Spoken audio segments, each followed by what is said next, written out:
No, no, no.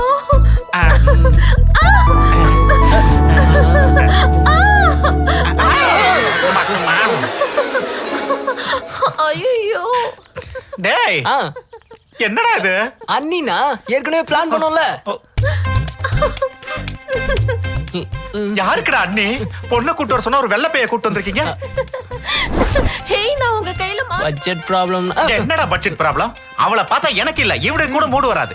இதெல்லாம் ஆவறது இல்ல, நான் கிளம்புறேன். 2 லட்சம் நமக்கு 2 லட்சம் வேணும்னா நீங்க அவளை லவ் பண்ணணும். ஹேய், வேண்டாம். No. அவளை லவ் பண்ணணுமா? ஃப்ரண்ட்லயும் ஒண்ணும் இல்ல, பேக்லயும் ஒண்ணும் இல்ல. அவகிட்ட என்னதான்டா இருக்கு? No. டேய், அது இந்த பக்கமா தான்டா. ஆனா நீங்க பயப்படாதீங்க. இருங்கண்ணா. அண்ணனை காப்பாத்துறா. ஸ்டாச்சு. அட தூ, அத போய் அப்படி பாக்குறேன். இது வேறயா?